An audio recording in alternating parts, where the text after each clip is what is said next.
Radios konto sadarbībā ar Latvijas Investīciju un attīstības aģentūru, jeb LIA, turpina LIA atbalsta programmu uzņēmēju veiksmes stāstu sēriju, un daudzi tehnoloģiju uzņēmumi savu ceļu sāk ar vienu labu ideju. Šodien iepazīsim Latvijas uzņēmumu Pērkons Energy, kas ražo augstas veiktspējas bateriju risinājums droniem un citām autonomām sistēmām. Un par uzņēmumu attīstības ceļu sarunāsimies ar pārdošanas vadītāju Artūru Vītiņu.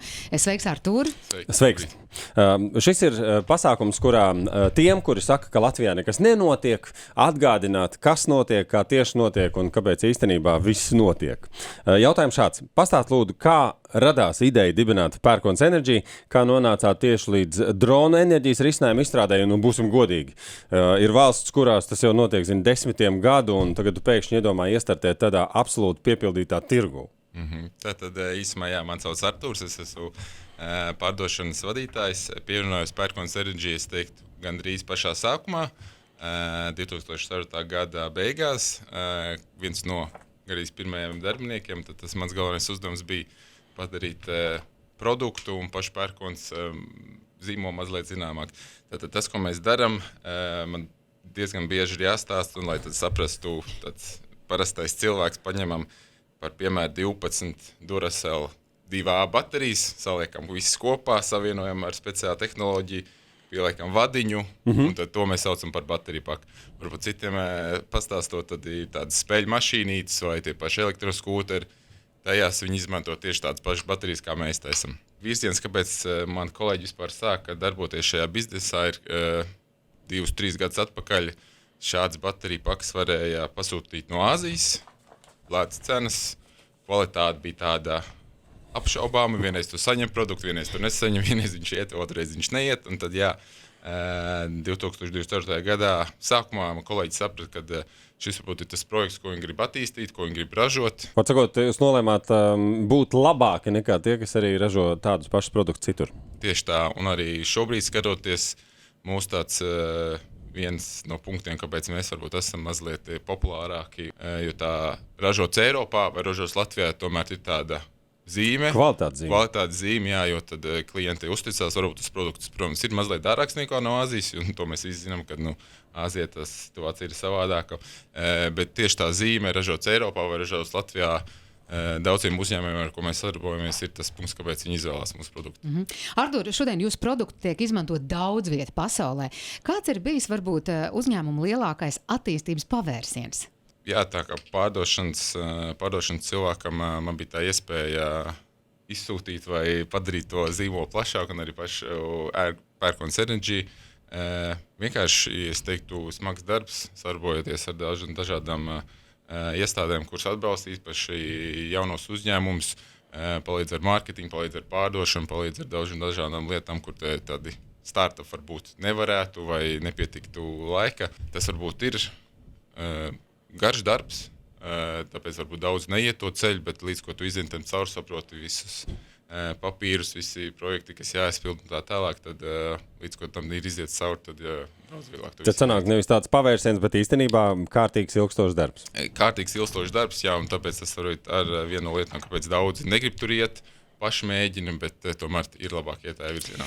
Pirms es tev uzdodu jautājumu, es tā padomāju, tu droši vien esi Pērkona fans, vai ne? Jā, tāpēc tāds nosaukums. Tu vēl par grupu pērkons? Jā. Nē, jautājums tāds, kurā brīdī tu saprati, ka ir vērts izmantot LIA atbalsta programmas, tāpēc, ka cilvēki reizēm saka, bāc, kā lai es vispār zinu, kā to dara, un varbūt pat izvairās izmantot tās iespējas.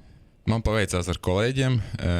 Tas nebija viņa pirmais, tā teikt, startups vai uzņēmums, ko viņi ir palaiduši un izveidojuši, tāpēc viņi jau pašā sākumā teica, ka ir tāds LIA, aizēja apskaties. Nebija tur baigās pamācības, ko kā darīt, bet teica, ka tā ir platforma vai vieta, kur ir jāiet, kur ir daudz dažādas atbalsta programmas. Atbalsts, finansējums, kontakti, viss tas, ko viņi sniedz, bija vienkārši vajadzīgs mums tajā brīdī. Kā šis atbalsts palīdzēja uzņēmuma attīstībā un kāds varbūt ieguvums tas devis ilgtermiņā? Varbūt, ka tev ir arī kāds vērtīgs padoms mūsu klausītājiem. Es domāju, kā pārdevējiem, viena no svarīgākajām lietām, kas man patīk LIA un kāpēc es to izmantoju, ir tās sauktās tirdzniecības misijas. Tas ir LIA atrod noteiktu izstādi, noteiktā valstī, un tad palīdz ar ceļošanu, ar stenda izveidi, ar pilnīgi visu, kas ar to ir saistīts. Mums uzņēmumiem atliek vienīgais aizbraukt, ierasties un prezentēt mūsu produktu. Un jā, tā mēs varam to mūsu produktu parādīt tālāk pasaulē. Un otra lieta varbūt kontakti, ko mēs iegūstam no tā. Tāpat arī LIA. Tur ir ļoti daudz speciālistu, kas palīdz, katram ir savu sfēru, savu valsts, un līdz ko tu dodies kaut kur, tu iepazīsti kā citu, un tā tie kontakti aug. Sakot, tev ir iespēja palepoties ar savu produktu arī starptautiskā līmenī. Tieši tā. Tas, principā, mūsu galvenais uzdevums kā pārdevējiem - pārdot un parādīt pasaulē. Jautājums ir, kādas LIA atbalsta programmas vai aktivitātes palīdzēja nonākt līdz pirmajiem starptautiskajiem klientiem? Mums kā uzņēmumam, kas ražo produktu, sākumā bija svarīgi saprast, kā mēs to ražosim, ko mēs darīsim. Mēs ieguldījām ļoti ilgu laiku, pirms mēs sākam kaut kādu pārdošanu, saprotot, kāds tad mums tās baterijas vajadzēs, vai vādiņi, vai vispār tā tehnoloģija, kā mēs to gribam darīt. Un pateicoties inkubatoru projektam, ar tā palīdzību ir iespējams saņemt atbalstu, iesniegt kādas preces vai pakalpojumus tu gribi saņemt, un tad viņi atdod atpakaļ kaut kādu 90 vai 80% no tā, cik tā iekārta vai tas certifikāts vai kaut kas tam līdzīgs maksā. Tas, es teiktu, bija pats galvenais, kāpēc mēs vispār varējām uzsākt to ražošanu, izstrādāt to projektu, pēc tam jau vispārējais aizgāja ar citiem palīdzības tādiem rīkiem. Bet tas sanāk, ka principā galvenais ir iniciatīva, to visu uzsākt. Tas ir diezgan garš process, kamēr tu visam izej cauri, jāsavāc tur piedāvājumi, jāsaprot, ko tu gribi. Nav viegli, bet ja jaunie uzņēmumi vai startup grib to palīdzību, tad tas ir viens no, es teiktu, labākajiem veidiem, kā to vispār izdarīt. Man ir jautājums par tavām minētajām izstādēm. Kāda varbūt bija vērtīgākā pieredze, ko jūs guvāt piedaloties šajās LIA organizētajās starptautiskajās izstādēs vai biznesa kontaktu veidošanas aktivitātēs? Kontakti, tas ir viens, tu iepazīsti ļoti daudz cilvēks, var teikt no pieredzes, tas ir diezgan nogurdinoši. Es domāju, jūs arī zināt, runāt visu laiku, tās 3-4 dienas tu esi, principā, visu dienu uz kājām un to tik vien dara, kā runā, bet pēc tam tā atdeve ir ļoti liela, tu iegūst kontaktus, kā pārdot, tu iegūst kontaktus arī priekš certifikātiem, piemēram, ja mēs pārdodam savu tās bīstamā preci, tu iegūst arī kontaktus dažādām detaļām, tur loģistika, tāds plašs sfēra, tāpēc tās tirdzniecības misijas ir jāizmanto un uz viņiem ir vienkārši jāpiedalās. Nu tad starptautiski pasākumi un panākumi vienmēr sākas ar tādu drosmi izmantot iespējas, un kā mēs noskaidrojam arī pašu iniciatīvu, ja tu ļoti gribi, redz, kur tev ir iespēja. Un man liekas, tavā nozarē, Artūr, tā konkurence ir milzīga, un viss notiek ārkārtīgi strauji, un attīstība notiek strauji. Kā vispār ir iespējams turēt līdzi tam inovāciju tempam? Viens no mūsu moto vai mērķiem vai tas, kā mēs strādājam, ir ātrums, un aiz tā ātruma tiešām slēpjas izgudrot jaunus produktus, saprast, ko tam tirgum vajag, ko tam tirgum vajadzēs pēc 2 vai 3 gadiem. Regulāri jāatstāj jauni produkti, jāizdomā jauni produkti, nevaram stāvēt uz vietas un saprast, ka šitas mums tagad strādā, liksim visu uz vienas kārtas, tas mūsu tajā ražošanas un produktu sfērā nestrādā. Vienkārši jāsaprot, ko tad tam gala patērētājiem vajag. Regulāri viņi ir jākomunicē, jāsaprot tās vēlmes un nepieciešamību un vienkārši jāiet plūsmu. Vai ir kaut kāds brīdis, kurā notiks kaut kāds milzīgs lēciens tavā nozarē, tieši bateriju nozarē? Es domāju, ka kaut kad tas būs. Neesmu arī politiķis un nevaru pateikt līdzi, bet ja kaut kādā brīdī nevarēsim vairāk no Āzijas kaut kādas komponentes ņemt, tad varētu būt kaut kāds diezgan liels pavērsiens. Kaut kad varētu beigties arī kaut kādi dārgakmeņi vai tas, ka mēs liekam dabas resursus, liekam, kaut kad tas notiks. Šobrīd mēs vēl neredzam, ka tas varētu būt, bet tālākā nav kaut kas mainīsies. Kā LIA atbalsts ir palīdzējis Pērkons Energy turpināt attīstīt jaunus risinājumus un stiprināt arī konkurētspēju starptautiskajā tirgū? Es uzskatu, ka lielākais atbalsts ir no inkubatoru projektiem.